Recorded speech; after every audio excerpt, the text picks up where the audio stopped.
What's up, guys? Welcome to the August 2022 market update for Jacksonville, Florida. I'm Jamie Tajira with Property Bear. If you are watching us on YouTube, awesome. If you are listening to the podcast, more awesome.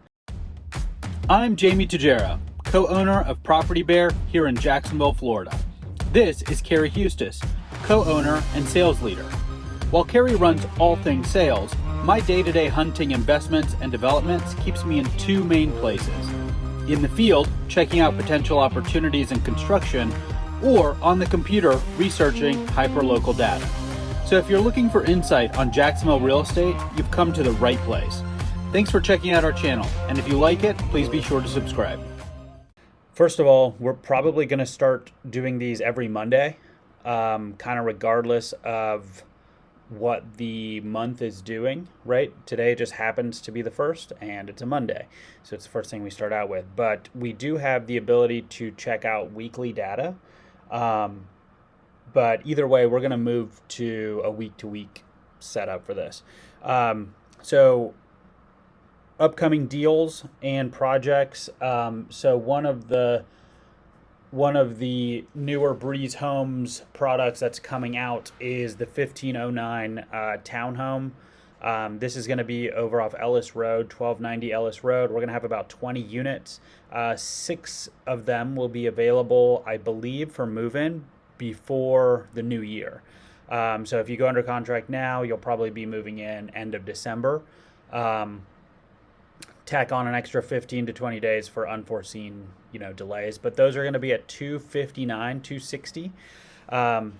And these homes are going to have vinyl plank on the first floor. They're going to have granite countertops, can lighting, like recessed lighting throughout. These are going to look really cool. It's also a very good model for anybody looking for new construction rental properties. You might actually start seeing a lot more of this model, coming up around Jacksonville, kind of the townhome thing, because it is set up like a duplex, so it is very appealing from a rental standpoint. But each unit's going to be 260, and over here at Ellis Road, the estimated rent is around $14.50 a month. So if you are looking at it from an investment standpoint, that's what those numbers look like. From a what we're buying standpoint, one more project that we're hoping comes up this week is going to be the duplex off College Street in Riverside. We're not really sure where we're going to price it at. We're right now at, I think, like $499. Maybe a little bit over that, $449, somewhere in there. As far as what we're buying, we are still looking for single-family homes all over Jacksonville. The uglier, the better. The hedge funds have their offers have seemed to taper a little bit, but we can still get you those cash offers, and I think they're going to come right back. I think they're just reloading from a fund standpoint. And from a land standpoint, we are looking for anything that's 8+ acres, Duval, Clay, St. Johns County. Yep, we have expanded that search into Clay and St. Johns County. And let's see, multifamily, we're looking for some smaller stuff. We're working on lining up for some funding for some bigger stuff. And small to us means, I would say, 0 to 50 units, and then bigger is like 100+. So anything like that, anywhere where we can put our construction team to work, let us know. We'd love to look at it. So let's dive into the numbers. So this is the weekly pricing chart. The only reason I don't love doing the numbers that we go over from a weekly standpoint is because when, I've said this before, but when you have a low amount of data points, it can swing the number a lot. So even looking at a monthly basis, right? Did that come up? Yeah. We're still pulling Duval, Clay, and St. Johns County, right? You've still got, from June to July, we're at 374 to 380, right? So, and you can see over the past 12 months, the rise in prices for Jacksonville, everybody knows, has been crazy. Not as crazy as Tampa, not as crazy as Phoenix, but still very notable. And so on the weekly standpoint, we're looking at from week to week 375 to 379, right? But then the 2 weeks prior, you're showing a decline, right? But overall, what are you looking at over the past 12 months? A steady increase. So right now we're sitting, and I'm going to use the weekly number 379,990 for an average sale price for the Jacksonville area. Let's jump over to months of inventory, which actually doesn't show up on the weekly trend. So I'm going to jump right back over to the monthly.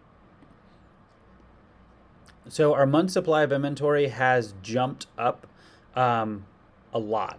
Now, keep in mind, you're going to see headlines about month supply of inventory increasing from a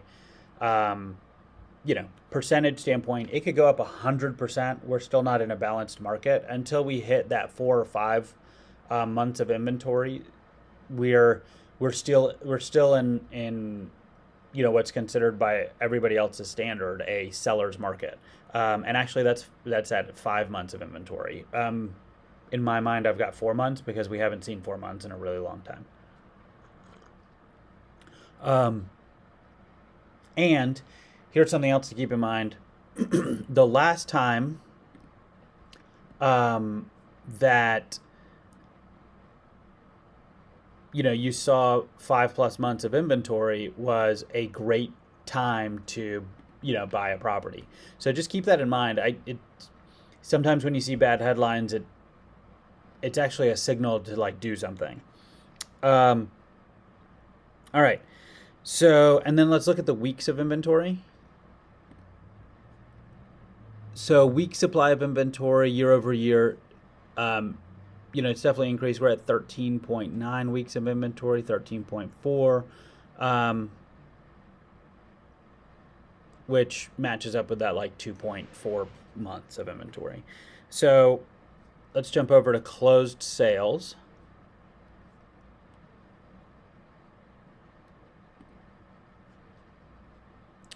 And our closed sales went to 381. So there was a pretty big drop off. We had 812, 375, 483. It jumped way back up and then went back to 381. Let's look at a monthly standpoint. Oh, that's closed sales. So you can see that it's almost like year over year, there's almost like a seasonality to it. If you're watching this on YouTube, you can kind of see it. So let's jump to days on market. Days on market, last month we were at 11. Now we're at 24. Oh, I'm sorry.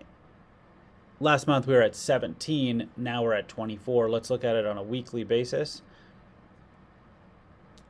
So we're at 24, 24, 23 going backwards, and then 19. So every week it steadily increased the days on market. Let's jump to affordability. And that is on the monthly. So affordability is still under 100. We've been there, for a while. And let's see, when did we hit 100 or steep? We went right under it in February of this year for Jacksonville. So that's based on the average home price, right, in Jacksonville. So or in this, the filters that we have up. So let's say the average home price is 380. 380 is not affordable based on the income that we have in Jacksonville, right? The average home price isn't. But we just showed you brand new houses and townhomes that we're putting up under 300. So especially on the Breeze Home side, that's something that we try to stick to, is creating affordability. So, being way under that average purchase price definitely helps with that number. So let's look at the mortgage rates. And this also factors into that affordability. So I've got a $300,000 loan amount at 3%. With a 700 to 719 credit score, you're looking at a rate of around 6%. And you can see that on a 30-year fix. So you can see that they have gone down since about the middle of June. So even though the Fed keeps increasing rates, mortgage rates actually are going, can go down in that case. So what does all this mean for buyers? From a buyer standpoint, it means that, yes, it basically means that you have more options when buying a house. You're not competing with like 50 other people. Now, that also depends on what price point you're in. I would say that if all of these numbers are purely average, right? So if you're in the average price point, you're seeing an average days on market. If you're below that number, or if you have, kind of I would say a different product, you're probably seeing things a little differently. So like our new construction homes for Breeze Homes, and almost all the inventory we have under 300,000 still sells pretty quickly because it's the most affordable product. And from an investor standpoint, it still makes sense. If you're thinking that Jacksonville home prices are going to keep increasing, which we do think that, because even though you have 24 days on market, it was a normal market for us when it was, or for our team, for me, being in real estate, when homes were 30 to 40 days on market. And that was normal, right? It takes a month to sell a house. Today, 24 days, and people aren't really sure what to do. But if you're under that average price point, it's still going to go kind of quickly. So if you're looking in that market, you're going to be okay. Let's add some filters here for days on market. Oh, it's not going to let me. Oh, price range. So let's stay under 300. See, under 300, I've got 18 to 19 days on market. And it's kind of been that average all the way through, right? Maybe a little bit more down here. And we know what was happening, April of this year. Everybody was worried that rates were going to go up, and then they did. So let's change the filters again, and let's go to the over 350. Or no, what are we at? 380? Let's go 380 and above. So at anything over 380, you're hitting that 1 month mark. However, that's not something we haven't seen before. That was December of 2021 for that price bracket. So 380 and plus. So did anybody think the market was going to go down December of 2021? No. In fact, it sped up.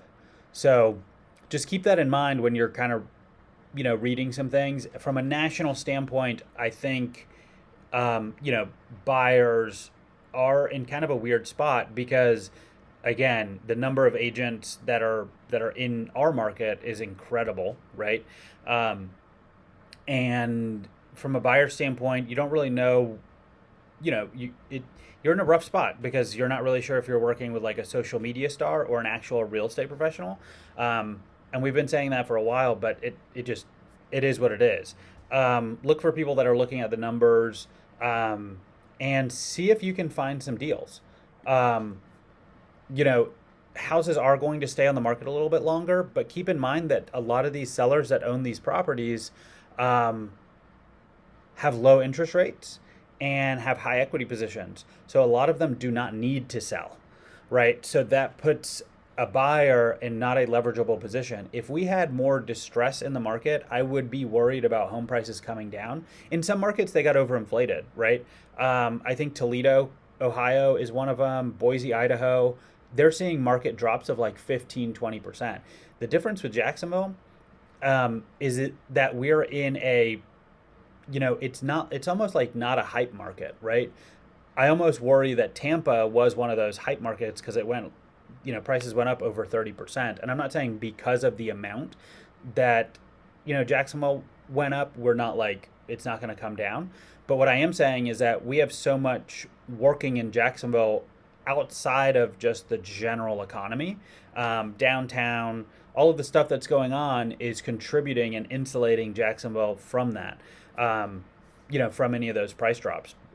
And the thing is we already, with the influx of people coming here, we already have, a squeeze on inventory. So it's almost like a housing short squeeze for Jacksonville.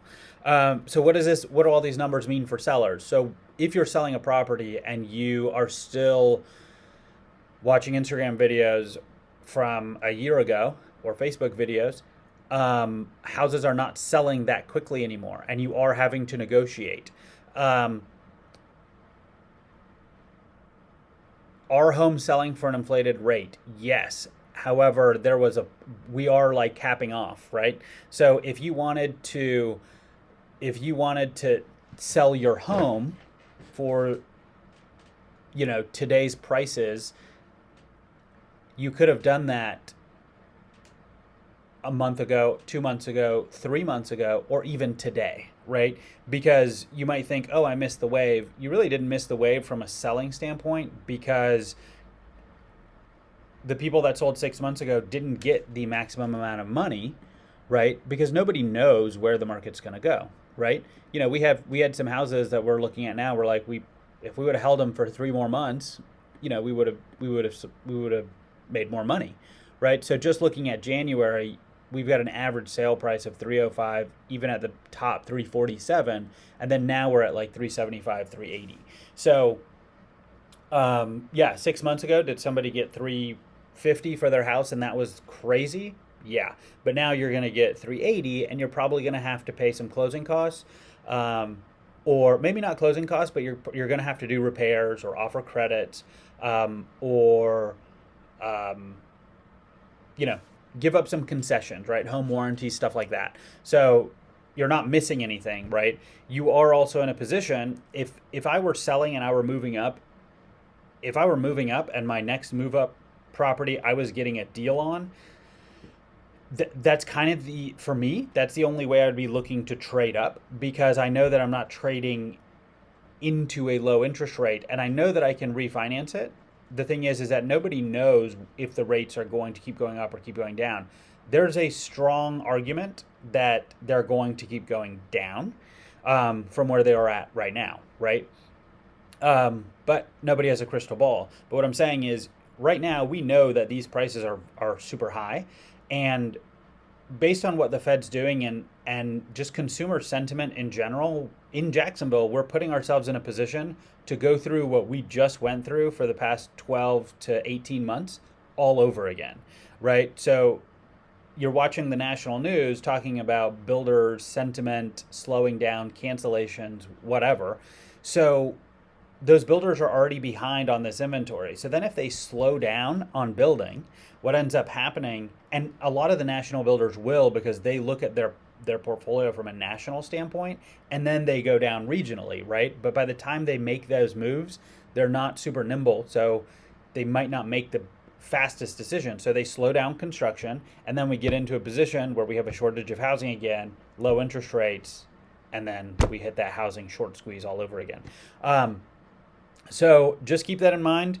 Again, if I was a seller, I would be making sure that I'm getting a deal on the next one and trying to negotiate that, and looking at the numbers from a mortgage standpoint, because if I'm trading from a 3% to a 6%, I might be making a financial lateral move instead of actually trading up. So keep that in mind. You may not even need to sell it. We also work with a property manager that can, if you've got a low interest rate, you decide you don't want to sell it because, again, you can't get that interest rate again right now. Let's talk about turning that into a rental property, making it as passive as possible, even short-term rental property, maximizing what you can get out of that 3% rate that you've got, and then creating a wash there, right? So that you can still buy that new home without giving up that asset that you already have. So thanks for checking out the Property Bear Nerd Report for August 1st, 2022. And if you have any questions, reach out to us. We'd love to help.